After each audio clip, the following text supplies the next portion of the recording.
Hey family, I hope everyone has had an amazing Saturday. Let me tell you. Um, I want to start before we get into the reading. I just want to say I am so blessed and I am so favored and I am so happy. I am full of so much love and I am full of so much joy because I just know that no matter my circumstance, that God's working it all out for me. And I'm just really in a very happy and joyful place. And I just wanted to say that before we get started. Happy Saturday and blessings. I went to an art show. Um, I went to an art show and it was amazing. It was amazing. Again, I feel amazing. I just feel really good. I feel really, really, really good. Um, I went to Kava to break my fast today. I haven't eaten it yet. I'm about to. Um, I'm finishing up my college from the other day. I literally have like two more bites. Y'all, so good. I'm gonna read. Just give me a second. I don't know. I'm just in really good spirits. And I know that that's nothing but the Lord. You know, it's nothing but the Lord. Today is, Sabbath. I kind of chilled today. I cleaned.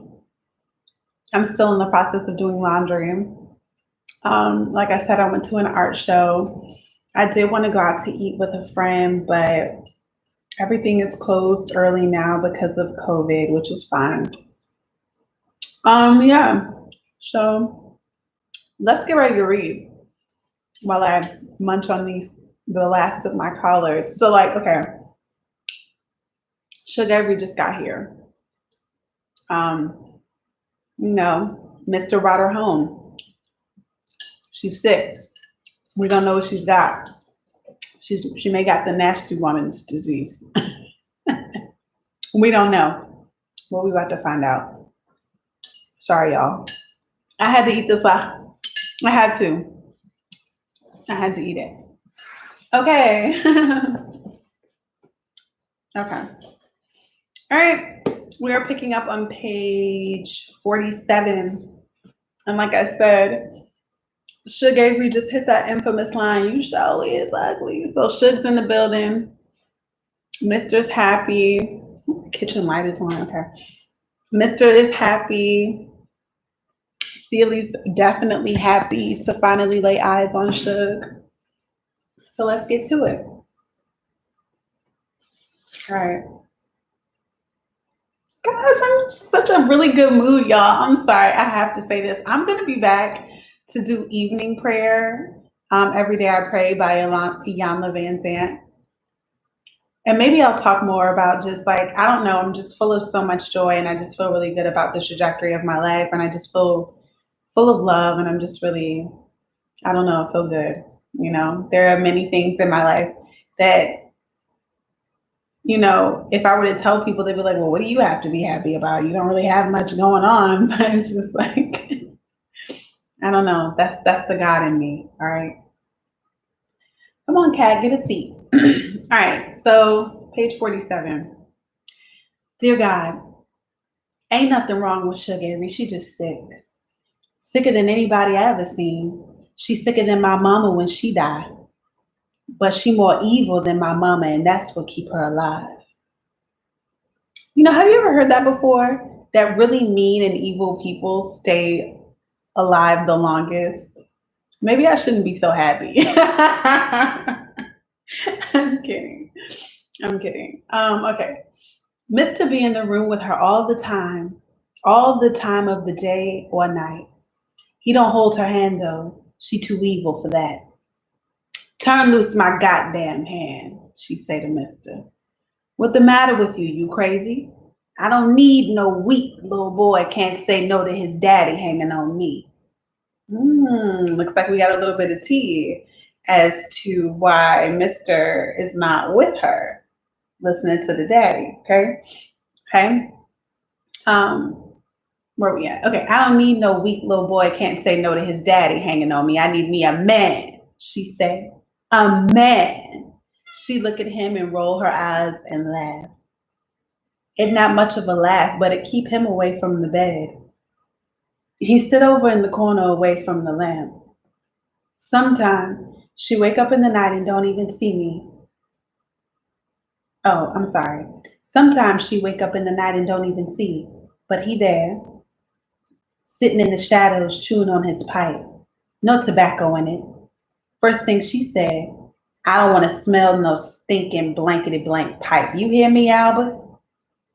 So we find out Mr.'s name is Albert. Okay, that's his first name anyway. Who Albert? I wonder. Then I remember Albert, Mr. First Name. Mr. Don't smoke, don't drink, don't even hardly eat. He just got her in that little room watching every breath. What happened to her? I asked. You don't want her here, just say so, he said. Won't do no good, but if that's the way you feel, he don't finish. I want to hear, I say too quick.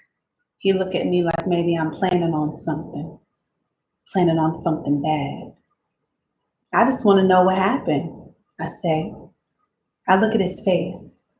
It's tired and sad, and I notice his chin weak. Not much chin there at all. I have more chin, I think. And his clothes dirty, dirty. When he pull them off, dust rise. Nobody fight for Suge, he say, and a little water come to his eyes. Y'all, it ain't nothing like having somebody fight for you. Wish I knew what that felt like. Let me stop clowning. Okay. Dear God, they'd have made 3 babies together, but he's squeamish about giving her a bath. Maybe he figured he stopped thinking about things that he shouldn't. But what about me? First time I got a full sight of Sugar Avery long black body with it black plum nipples, looked like her mouth. I thought I had turned into a man. What you staring at? She asked. Hateful. She weak as a kitten, but her mouth just packed with claws. You never seen a naked woman before? No, ma'am, I said. I never did. Except for Sophia. And she's so plump and ruddy and crazy, she feel like my sister. She said, well, take a good look. Even if I is just a bag of bones now. She had the nerve to put one hand on her naked hip and bat her eyes at me. Then she suck her teeth and roll her eyes at the ceiling while I wash her. I wash her body, and it feel like I'm praying. My hands tremble and my breath short. She say, you ever have any kids? I say, yes, ma'am. She say, how many? And don't you say yes, ma'am to me. I ain't that old. I say, 2. She asked, what they is?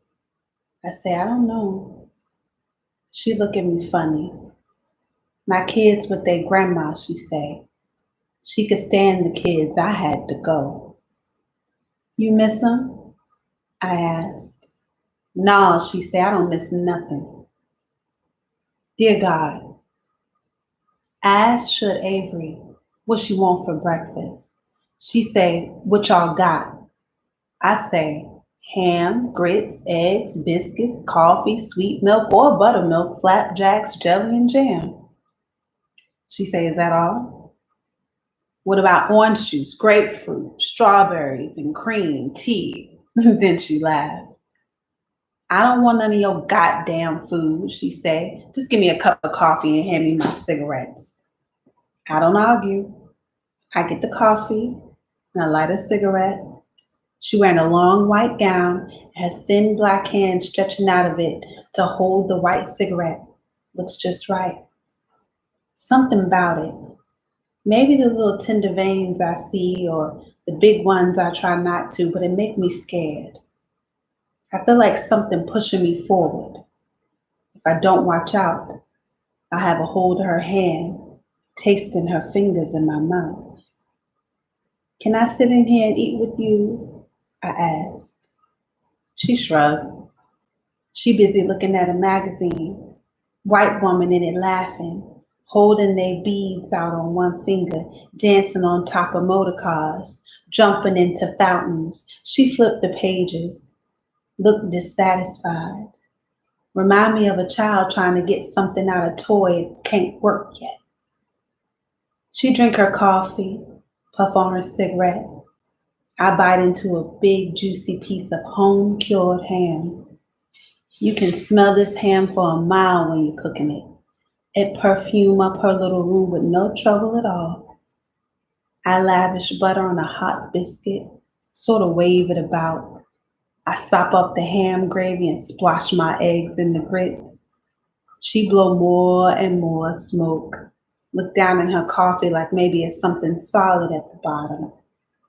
Finally, she says, "Silly, I believe I could take a drink of glass. I believe I could drink a glass of water.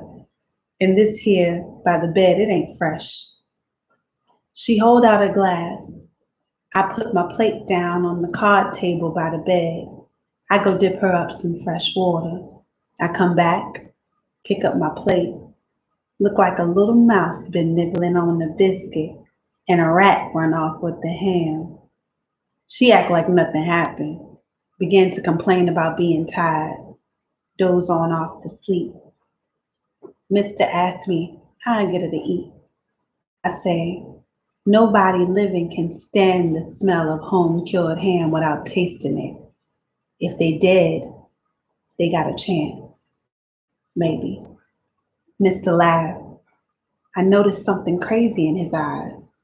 I've been scared, he say, real scared. And he cover up his eyes with his hands. Dear God, Sugar Avery sit up in the bed a little today. I wash and comb her hair. She got the naughtiest, shortiest, kinkiest hair I ever saw, and I love every strand of it. The hair that come out my comb, I kept. Maybe one day I'll get a net, make me a rat to pump up my own hair. Make me a rat to pump up my own hair. I work on her like she a little doll, or like she Olivia, or like she my mama. I comb and I pat and I comb and I pat. First she say, hurry up and get finished.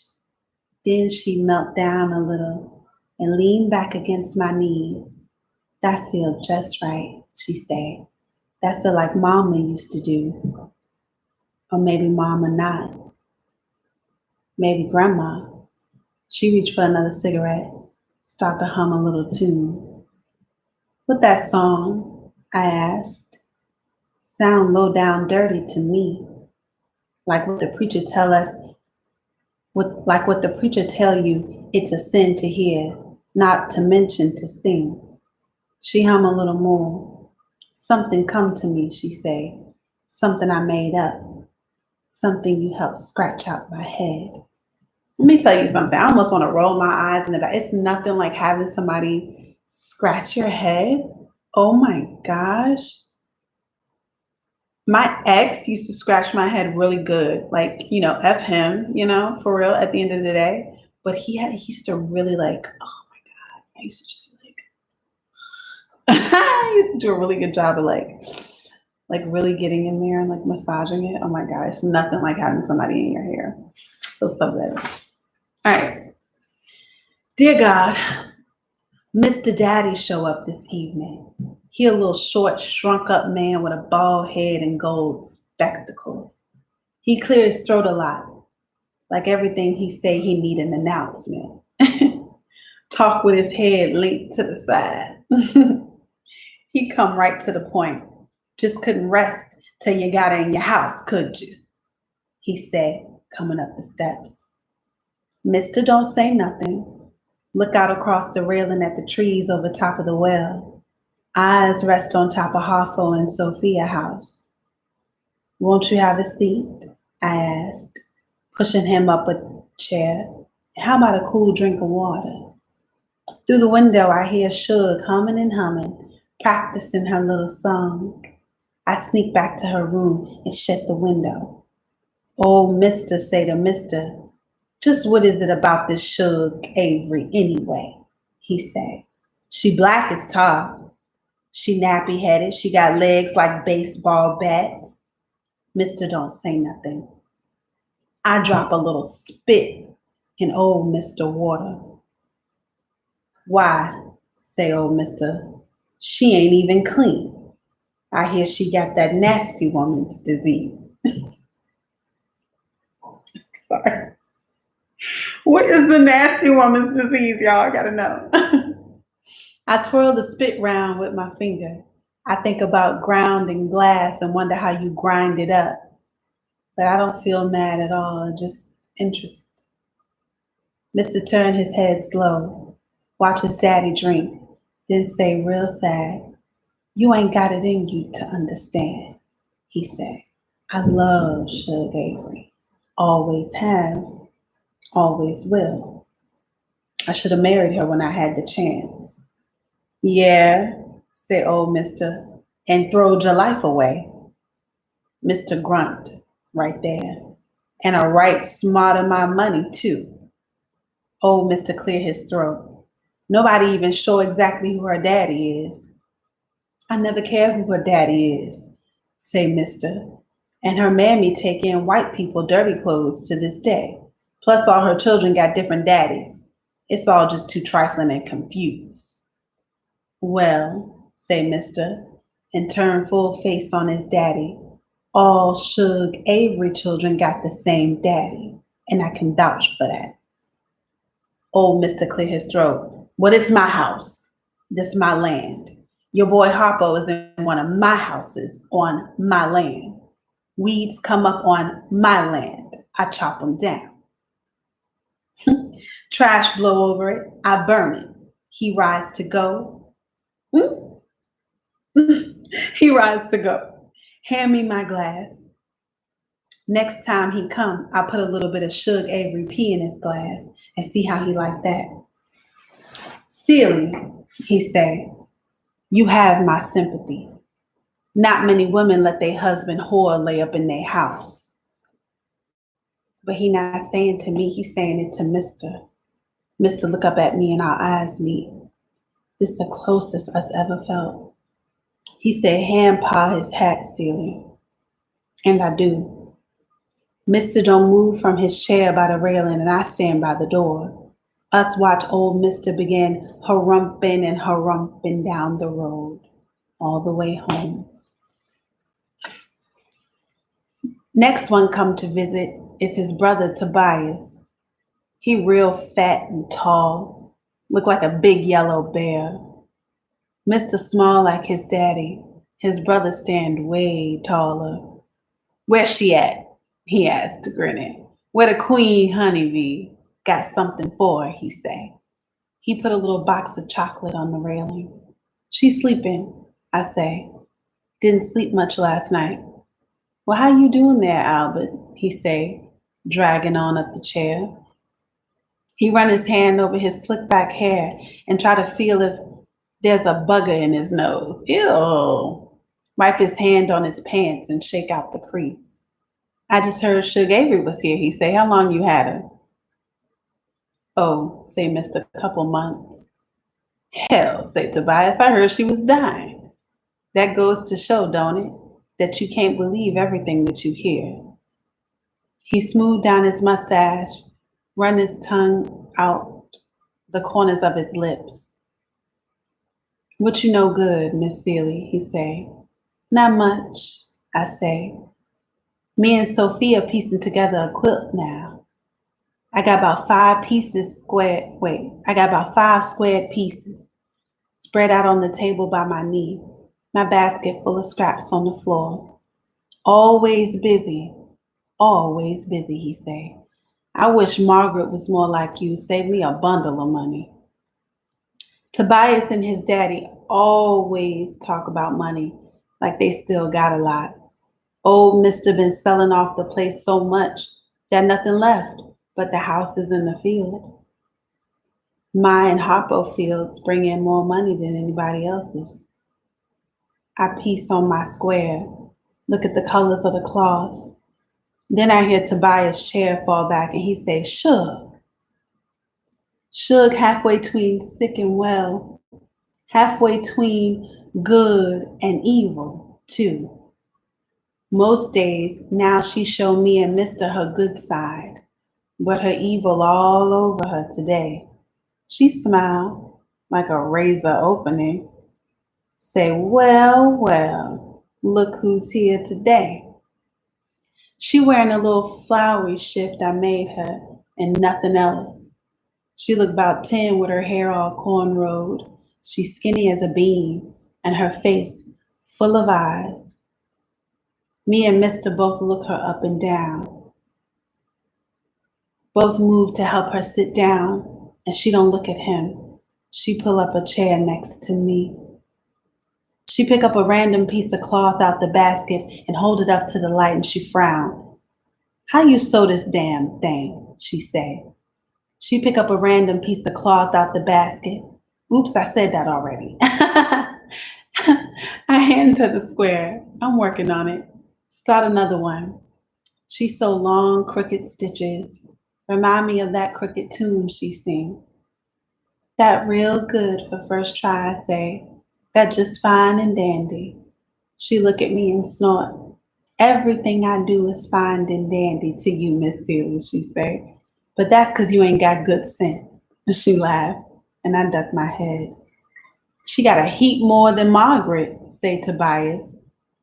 Margaret take that needle and sew your nostrils together. All women's not alike, Tobias, she say, believe it or not.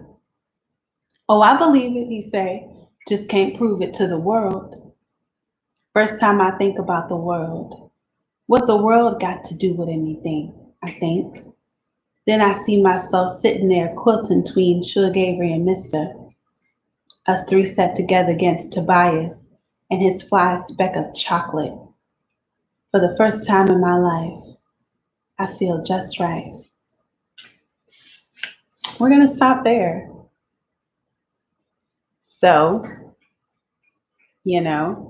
Celia's catching like these unknown feelings for Suge because she's never felt love or sexual feelings towards anybody, let alone a man, especially not her husband. And now that Suge is here, she's starting to feel these sexual loving feelings towards Suge, and she doesn't really know how to express them. And we also get to see a softer side of Albert, which, is still F Albert all day, like you're still trash. But we start to see that his soft spot is with Suge. And we also see that his father is the reason why he didn't follow his heart. And look at how resentful and nasty he is. I'm telling you, it's just always best to follow your heart, people. Just follow your heart. God would have it that way. God is good. And when you follow your heart, that's good. That means you're following God. Just lead with love, people. Lead with love so you're not out here being miserable and hating other people and just being really stank and nasty. And yeah, Suge is sitting between Mr. Albert and Suge Avery, and she feels like all is right with the world. Even though she can't stand Mr., she's just like, wow, this is life. I could do this. I could live with my husband and his whore and be just fine. And I think it's because she's falling for Suge. Wow. Suge Avery got the, hey. Suge got that, got the juice. I'm just going to put it that way. All right. Alrighty, guys. I'm going to go eat and wind down for the night. I have church in the morning. I'm so excited to go to church. So yeah, I hope everyone has a good night. I might come back later. Oh yeah, I do want to do the evening prayer. So I'll probably come back. Woo. Oh, maybe I won't. But I do want to do the evening prayer. I'm going to eat first, and then I'm going to come back and do the evening prayer in my bedroom. Okay? Peace.